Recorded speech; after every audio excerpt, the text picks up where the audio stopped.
everyone's become quite self-righteous in this is the only way to do it. And it's just bollocks because there are a million different ways to do it. People need to have the confidence to only listen to the stuff that resonates with them and just shut the rest of it out. No one knows more about you and your desires and what you want to get out of life and what you want to get out of your business. Find the advisors that will help you build what you want to build, not Yep. try and shoehorn you Agreed. into one camp. My next guest for the Recruiters Recruitment podcast will leave you with a smile, I promise you. I can't remember the last time I talked about adult toys on a show. This is Laura Linden, who is the founder of Feisty FD, and she certainly is, and is also known as the Exit Queen. So we talk around what are the measures and things that we need to put in place as founders if we're looking to scale an exit. And what does an exit even look like? What should we be considering? How does that relate if you are a recruiter who's maybe thinking about launching their own? What the just fucking do it mentality really is. And we talk around all things to do with why women need to be more confident in making decisions about everything, running a business and making charge of their life. I promise you're going to love this episode. Laura is a really high energy person and she's certainly got the credibility to be giving the advice that she does. So without further ado, let's jump in. This is Lysha Holmes and I'm your host on the Recruiters Recruitment podcast. And I can already tell we're going to have a brilliant podcast show today because before I've even pressed record, we're already off on about 5 different tangents. Not least at reveling at her amazing hair this morning. This is Laura Linden, and she is the founder of Feisty FD, and otherwise known as the Exit Queen. Welcome to you today, Queen. It's a bit tongue in cheek, the whole Exit Queen thing, but we can't be. I don't think we can be subtle anymore, can we? No, do you know Gotta roll what? with it. If the order is right in terms of when these podcasts go out, my previous guest, Max Learmonth, said that he believes that so much of what we see on LinkedIn is vanilla. And I'm like, I tend to attract the non-vanilla people in my life. You definitely do. Chocolate chip, the pistachio, the caramel. I don't want vanilla in my life either. Yeah, Look, I'm with you. thank you so much for joining us. Tell us who you are and what you do. So I am SEMA qualified accountant. For the last 10, 12 years, I've been working as a fractional CFO. So long ago, I started doing it that it was before it was called fractional CFO and before it was trendy. That's how old I am. And I've very much been in the recruitment sector pretty much exclusively for about the last 8 years, I'd say. And the whole exit queen thing is, I love exits. It's one of my favorite things to do. And having done 3 of them now, and I'm working on another 3 at the moment, I've just kind of recognized the patterns that go through it and kind of developed this real formulaic way of going through and helping people build a business with a sale in mind. Which doesn't ultimately mean that they will sell, but a lot of it is about reducing the reliance on the founder so that they can either sell it or they can withdraw themselves from it and still have a business that functions without them so it doesn't orbit them. There's loads of other pieces to it. And I fucking love, sorry, am I allowed to swear? Oh, yes, absolutely. Okay, fine. Yes. Just checking this wasn't a PC kind of, I mean, it's recruitment, so I think we're all right, aren't we? But just checking. I went on one the other day and I got told off for swearing. I was like, oh shit, you didn't check me out before, did you? I get told off all the time because I'm a mum, but I'm an auntie, and my kids have unfortunately they have just grown up around swearing a lot. And if I'm around my nieces or nephews, my sisters will tell me off, and they're like, I'm like, as long as I haven't said the C bomb, because I know that's a really Yeah, one, but the F one, it's like they're just going to hear it in school. it just flows now off. Anyway, so you're fine. Yeah, Nobody's sorry. off because you've Yes, sorry. Yeah. But I love, there's something really rewarding about, seeing these founders who've spent 15, 20 years grunting and getting through building a business, to see them through that end point where they walk away with their 20 million quid or whatever it is. It is so rewarding. I absolutely love it. And I love the impact that I can have on those businesses. So I very much, like I said, the whole exit queen thing is a bit tongue in cheek. But I really wanted to lean into it in the last few years because I realized how much I really enjoy that work and how much value I can add and how much impact I can have. So I'm, just shouting about that side of what I do a lot more. I imagine if we've got, we only know who's listening. We know where people are listening, but we only know who's listening by getting feedback. And we tend to get two very distinct sets of people that take time to say, thanks for this episode, and one big group is founders. Mm. I think there will be a lot of people who will be sat there going, I think this might be for me, because, and I'm certainly one of them, where we become this indispensable part of our business where we are Yeah. very often singularly the biggest biller. We are the face of the brand, and it's that distinction between business brand and personal brand, and whether people are attracted to you as the founder. So I think this could not be a more timely episode for where I sit in my day job as a rectorate, which is a lot of people are so disillusioned with the companies they're working for one reason or another, and a lot of people are setting up on their own. Which is great. I Which love is it. brilliant. And I think somebody shared a stat actually the other day. I mean, I live on things like the Gazette and the Company's House just to look at new companies starting out. But unfortunately, there are a lot of people going out of business, and we're not going Yep. to talk about that today because we would just go off on a totally different tangent. But I think there are probably more companies that are setting up than there are that are failing. Yeah. And so I think this could not come at a better time, Laura. So I think for the people that listen, we don't want you to turn off if this isn't you, because I think there will still be lessons here around performance and mindset. But I think first and foremost, what you mentioned something, and I don't think you said it flippantly. I think you said whether they're looking to exit and get a sale or not. So what could an exit look like for an owner managed business? So many. I think Mm. I don't think people realize how many different options there are. So there's kind of the main ones, which is obviously you're selling to a trade or a private equity. So a trade would be a bigger version of you or a bigger company who's kind of sector adjacent. So I've sold a psychometrics business into a law firm, which sounds really random, but they saw it as a good service offering to offer to their existing client base. Nolan Partners, who I helped to sell, recruitment firm sold into a talent agent in the US. So it doesn't have to be into a bigger recruitment business. It can be something similar. So that's another privately owned business, or it could be a PE backed bigger business. You can sell to a private equity. So that will be a PE firm that owns lots of recruitment businesses or lots of businesses in the same sector. And then you can have things like MBOs and employee ownership trusts where you're selling to your team. Or you can have partial exits where you sell 50% of your stake or 49% or whatever you want to take some risk off the table, but Yeah. still keep that in. So there are a ton of different ways that it can look. It can also be you keeping the ownership of the business and just physically removing Oh. yourself and the reliance on you. So then you just live off the dividends if you're not involved in it. So there's no like one Mm. right way for it to look. And I think that's a really important thing for people to take away, that it has to be what you want and Mm. it has to match up to your expectations and your desires for what comes next. I think we quite often have this like end point in mind and we don't think about what's coming next. What does that mean for me? Is it to free up time? Is it to free up capital to invest in something else? Is it to spend time with my kids? Is it to live abroad? Whatever that is, there is a way of making that your success factor. Yeah, the North Star, I think, is something that Yeah. people often, and this is where we were talking before I started recording around, the noise out there on social media that they think they need to go in one particular direction, but it's actually Yeah. not true to themselves. And, it's interesting. I'm working with an individual at the moment who he achieved a very successful sale about 2.5 years ago. And he actually resulted in him after 12 months him exiting the company, and he's now Mm. finds himself financially secure for the rest of his life. But to quote him, far too young to retire. I think he's about 50, and he's so bored. I think he's going to get divorced. So he's actually come on as a candidate with me to go and find him. He said, I need you to go and find me a big job where I can utilize all the skills that I gained from growing this, business that sold for a lot of money. So I found it Yeah. really interesting that, and I love your pragmatism about it, because I'm sick to death of this one narrative Oh. in, and it tends to be, and I'm going to say this, it does tend to be a certain type of narrative and certain type of person or demographic where it's this whole, Mm. scale to sell, Mhm. which I've known because I work with my accountant on my plan for key recruitment, for example. But I love the fact that you're showing that there are different routes to exit here.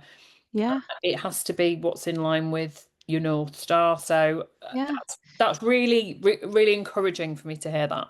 I hope so, because I think the world has changed a lot. We don't live in a world anymore where you go to college, you go to university, you go to do a job, and then you retire and you don't work anymore. And I think Mm, particularly people who are entrepreneurial and are building their own business, they're not the sort of people who are going to get to 60 and go, I'm done, I want to go and sit on the beach or play golf. They might do that for a month, but then they'll be bored witless and mm, not know what. I know so many people who've sold for mm. tens of millions. They don't need to work, but their brains don't function in a way that they can just Yeah. go, I've sold my business, I'm going to stop. And they go and do it again. Yeah, they literally go and do it again.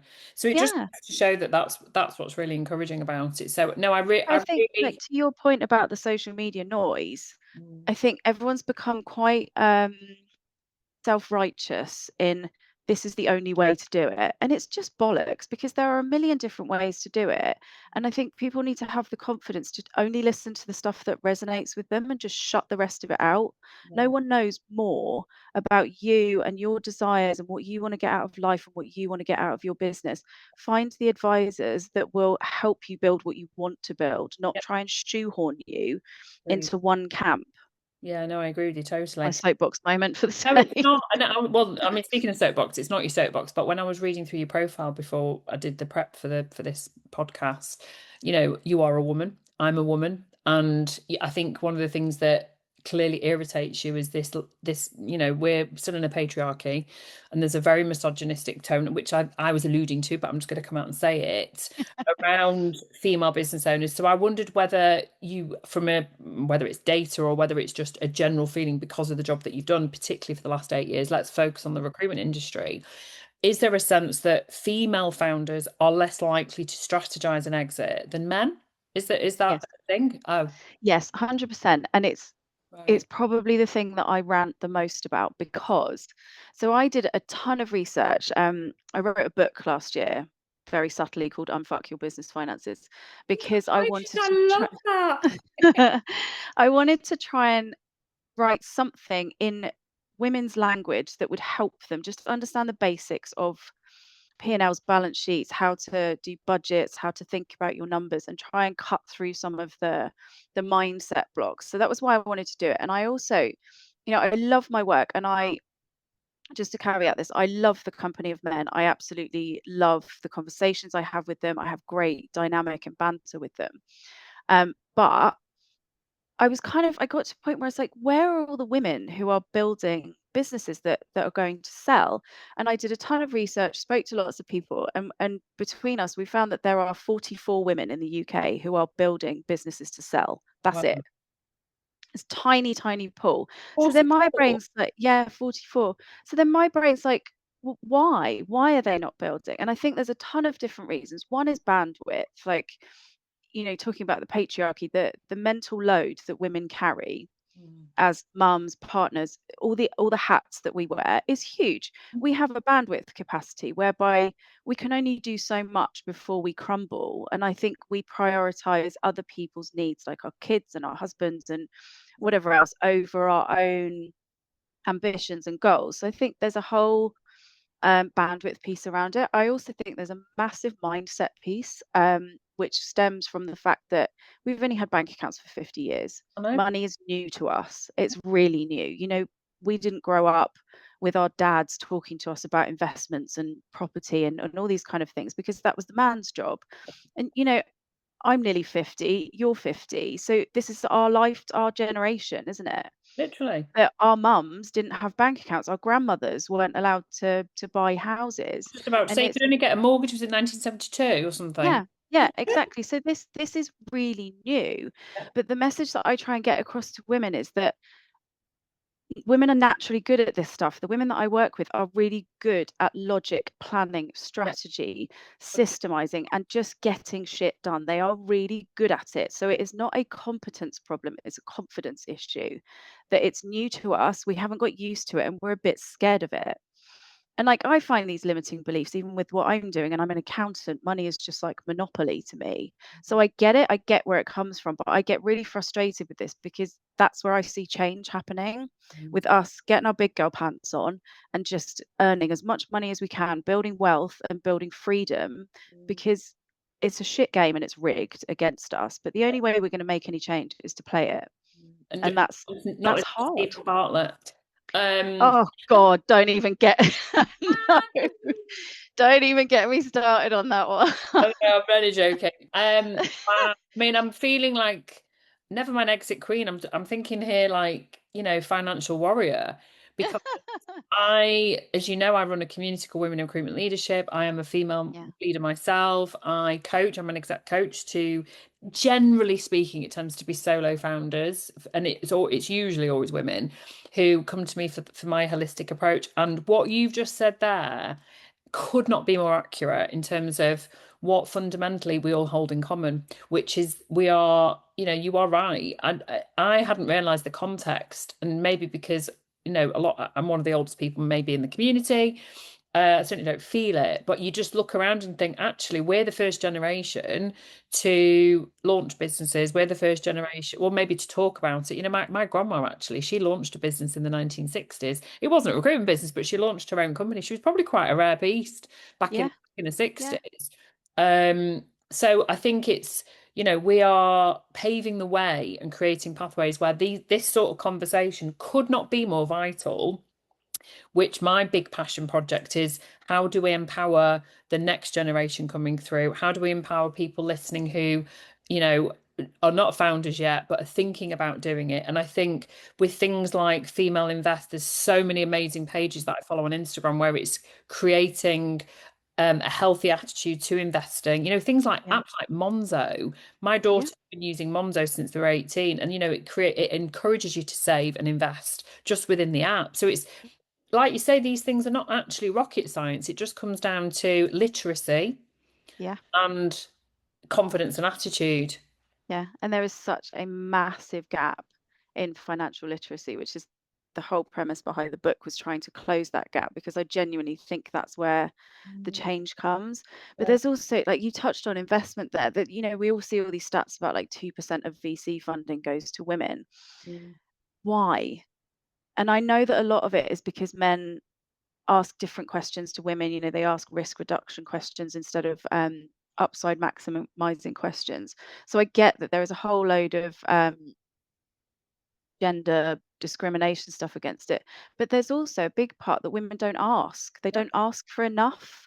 And that's why VCs say no. If they see like an investment plan and the woman's asking for enough to get her through 6 months, they'll go, you haven't thought about this enough, and they won't invest. So there is a large part of us having to think bigger and push ourselves to not just having what's enough for me to survive off, what's enough that's going to get me through 6 months of not paying myself. yeah, We've got to stretch ourselves, and that's not going to come from investors encouraging us to do that. mm, That's going to come through some massive discomfort, which I am really happy to go through if it inspires the next generation of women to look at that and go, oh fucking hell, I've seen people do that, I could do that. yeah, Whereas I think you and I don't have many from the previous generation who've done that and who've pushed through that. We've got the kind of the mean girl corporate era, haven't we, to look up to, of the oh yeah, women who had to be nasty, yeah. nasty characters. Oh my God. You've just described my first director in recruitment. She just listen, she was vicious. Yeah, but they had to be, right. That was the only way they could get anything done and be heard. Yeah. Whereas I don't see it that way anymore. And I think, Oh, like looking at my daughter, and you've got two daughters, I don't want them to have to sit in those environments. I want them to see that if they want to build their own room, they can, well, and they they'll look be to good build at their it. own table, and that toxic behavior is not acceptable in any relationship. Yeah, It yeah, certainly isn't in a chosen career. yeah. It's one And thing. not just women. Like there's a whole extension into neurodiverse people and people who aren't white and trans people. There is a ton of follow continuation after, because I still see that I have massive privilege from the fact that I'm white and British. That gives me a massive privilege over a lot of other women and non-binary people, that I want I want to set that and pave the way for a little bit better. So even if it's like tiny little ripples that we make, I think it's really important that we do them. If we've got the capacity to do it, we've got I to do always it. say if you can affect one person with each post, book, podcast, whatever it might be, conversation, where you're getting Yeah. them to challenge their status quo and getting them to remove that barrier. It's interesting actually, because the irony is that within my market, there is literally no barrier to entry. You Mm. can set up a recruitment business, go and set up on Companies House. You don't need to be regulated. You don't need to be, audited. You don't need to be qualified in any way, shape, or form. And yet, we create these mental, emotional, physiological barriers Hmm. when it comes to scaling and thinking. So I just find Yeah. that so ironic. I Um, know. it's just crazy, isn't it? No, that is brilliant, and I must get the link off you. I presume you can buy it on Amazon. So if people want to, Yeah, I wish it wasn't on Amazon, no, but I know I I mean, hate Amazon, but it's so easy. It's just it is on Waterstones as well. If you're oh, a good. fellow Amazon boycotter, Oh, it's on Waterstones Waterstones. is my favourite shop, and whatever city Me break I go on, I too. always go and find the local My bookshop. So kids love a Waterstones as well. It's great. to me, that's like, I wish every town had one because you could Yeah. just go to the coffee shop, you can go and have a wander. I always buy at least 3 books, that's my rule. Yeah. Uh, which I probably could buy cheaper on Amazon, but do you know what? I can feel the books, they're here with me. So I think that book is going to be a bit of a game changer for people. And I hope I think, so.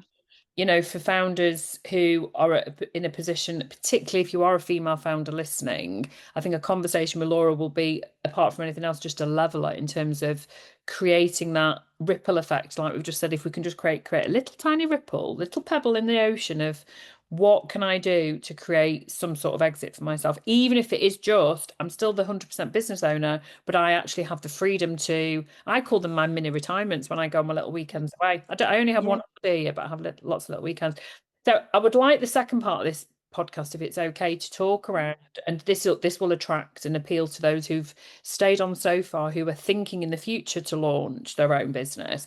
So you've got a great agnostic view, particularly as a finance professional. Where would you say the biggest opportunity is right now from market and industry perspective? So if I'm sat here now and I've got however many years experience, I'm feeling entrepreneurial, I'm going to set up. Are there any particular hotspots that you would encourage people to think about? I think right now that we're talking, the STEM environment is huge Mm. for some quite depressing reasons, amongst others. But it just is a huge market. I'm seeing loads of M&A activity in that area. But ultimately, I think it comes down to finding a niche and not being a generalist. So that could be so many different things. I mean, Nolan Partners is a prime example. We recruited purely into sport. Oh, wow. So football teams, and then overseas NFL, NBA. I mean, it was such a cool company to work for because I'm some of gonna the roles that say, we how recruited amazing. were so cool. But that was pure headhunting, and Mm. it was purely into sport and specific roles. So it was the tiniest niche you could possibly find. But that drives up your multiple when you if you do want to actually physically sell, it drives up your multiple massively because you are the go-to. Yeah, So I don't necessarily think that it outside of STEM, obviously tech and AI is huge at the moment. Anything that's kind of bubbling and being talked about a lot is going to be a good sector to get into. But as long as it's niche, it yeah. doesn't really matter. I would not be starting a generalist accounting recruitment company. No. I would be starting like, even in the fractional world, fractional CFOs have gone mental, but other fractional roles haven't gone mental yet. If you could carve out a niche of recruiting fractional CPOs into big law firms, or I don't know, there's a ton of different things. I think as long as it's niche and it's something that you feel like you can, I can't think of a less sexualized word than penetrate, but that's just my Immerse, dirty mind. immerse yourself. I love Yes, it. This is why I love talking to I you. can't help it. I Yeah, just innuendo it's bingo is hilarious. constantly going through my head. My filthy mind. But yeah, just any sector that you feel like you have some knowledge in, or you have some existing presence in that you can capitalize on. It doesn't really matter. It's like I keep hearing the phrase inch wide, mile deep, and it's so true. Like the Yeah, more niche, and I think people are scared of going niche because they're scared that it's harder. And mm, it is because you're going after a tiny little pool instead of a massive pool. yeah, But if you can keep your confidence and stay the line, that's massive when you're building something. It's only going to appeal to a few people, but they will pay a Yeah. 10 times multiple instead of a 5 times multiple. And then you don't have to work as hard at getting your profit up. Yeah. So I would just go really, really super niche in something you feel like you could capture a big part of the market. And US would be a big, don't miss out on the US. As much as I don't like the orange ball sack, you can't not be in the US market right now, can you? It's too big. It's very lucrative, and it is, and that's hilarious. Orange ball sack. I Oh couldn't agree God. more. It always worries me when businesses or founders are looking at being quite general, and it's like, well, you're gonna create these little silos of talent pools, and is it Yeah. because you're worried that if something happens in that niche? For me, the triggers are, I always think, is it something that every human being will still need, even if we hit another pandemic, if we hit a recession? So I always think if it's STEM related, 100%, because it's talent short, food related, drink Yeah. related, Yeah. health related, anything to do with people, you are still always going to need talent in that area. So I think Yeah. it's sage advice. And apart from anything else, I just think if you're in recruitment for the right reasons, it's about the interest and passion about the people that you're going to be speaking to. And I just think you become this go-to person where you're so immersed or penetrative in your industry where you raise your profile. So there's so many benefits. You've just talked about the exit benefit of the multiple, but actually going Mm. right the way back, you'll create an inbound business. Yep. You won't have to do any BD. Yep. And if you do BD, it'll just be referrals. It'll just be, well, so and so's referred me. This is why I'm Mm. ringing you. You will lock out your competition, so you'll create an exclusive model. Yeah. You probably and definitely, I would encourage you to increase your actual rates and margins. Mm. You're trading, so you're going to create then this really lucrative environment for your recruiters if you are going to hire a team in, and you are just going to end up finding yourself almost at a point where you should probably hire more people, but you're just making so much money. It's great. You know Yeah. what I mean? Like Yeah. fun Yeah. Totally. is becoming that go-to person. And it's very rare that you see a niche person not be able to trade their way out of a challenging market, because there's Yeah. always going to be Absolutely. opportunity. So I Yeah. think it's really sage advice. And I think I loved what you said it was actually before we started recording, so I want to make sure I get you on camera saying it, that people just need to fucking do it. Yeah. So if someone sat here now listening, going, I've got Yeah. 5 years, 6 years, whatever, I'm making money for someone else, what would your advice be in terms of going back to that confidence piece?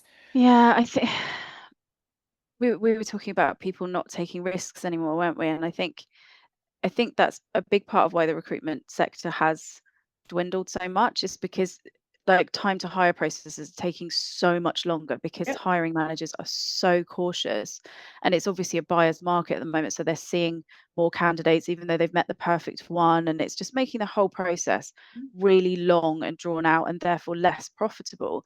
And I think I just said to you, like, I don't understand what's happened to people's risk appetite, which Mm. if you're an entrepreneur, a lot of it is taking risks. Yes, calculated risks. And I know this is weird coming out of an accountant's mind, but that's how you grow. That's how you do big things, is by taking calculated risks.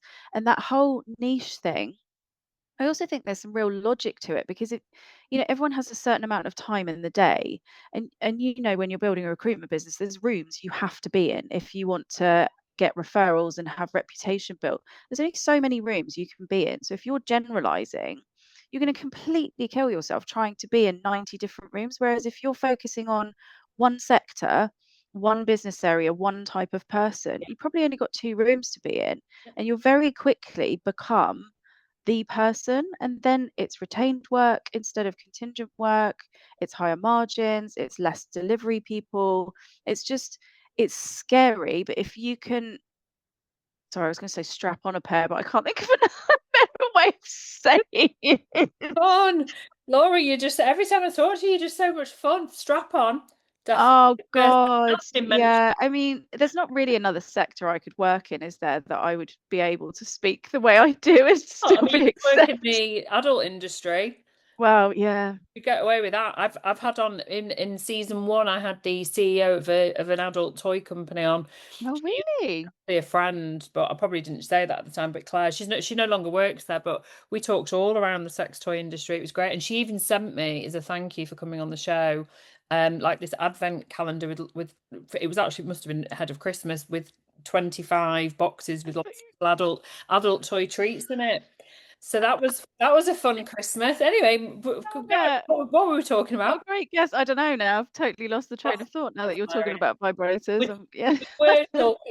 we were talking around risk appetite. I think Yes. I'd like to add, and thank you for your answer. I think the fact is, you have so many people who are so fixated on the money, which is ironic given you're a money person. But I often coach people in the sense of stop thinking about the money and think about the why and think about the how you're Yeah. doing it.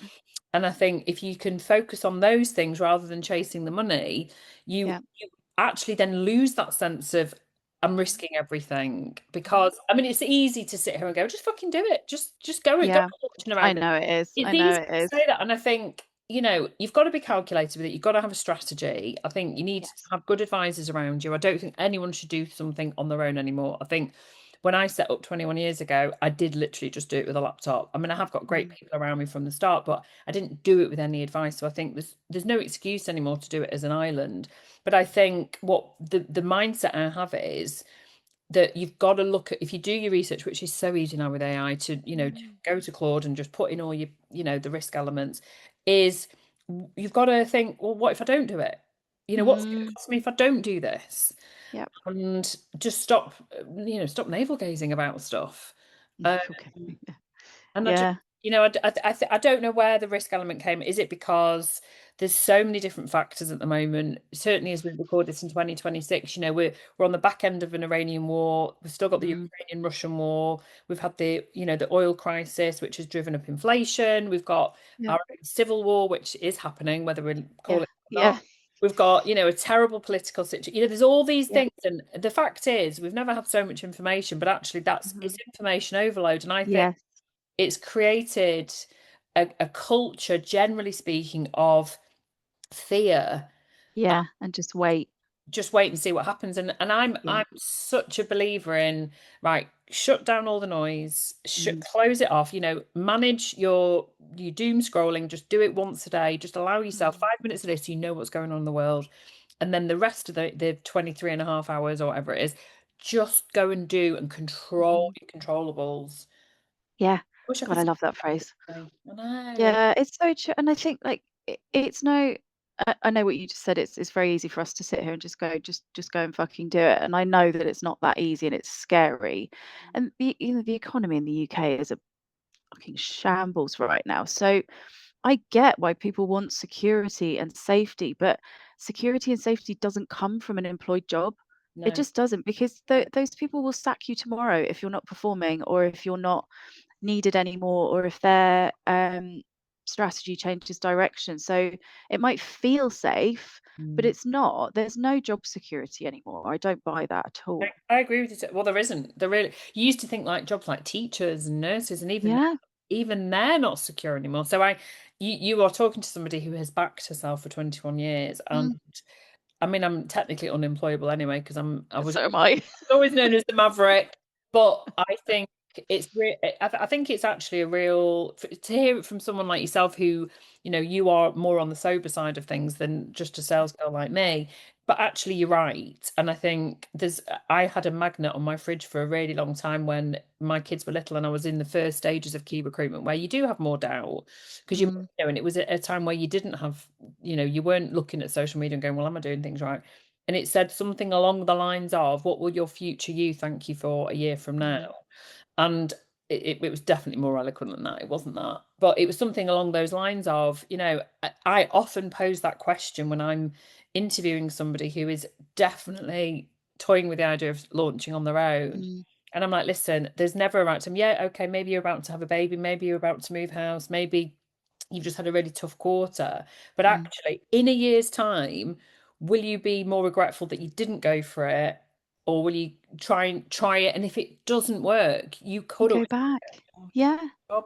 Yeah. I mean, I'm way past the going back point now, but if you're trying it out for a couple of years, you can absolutely go back. There's always, as long as you haven't burnt all of the bridges like you and I have, you can always go back. And I also like to pick up on something you said about being less focused on the money. Obviously, you have to have profit and cash to be able to sustain yourself financially. But thinking with my exit hat on, there's two sides to the equation. One is the profit, the other is the multiple.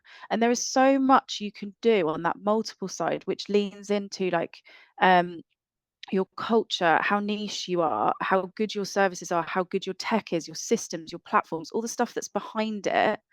There is so much. And if you're talking about taking it from a 5 multiple to a 7 multiple, that's a lot less work you have to do on the profit. And culture is massive in exits, absolutely massive, and you cannot fake it. You can't fake it because it's not about the intention, it's about the impact.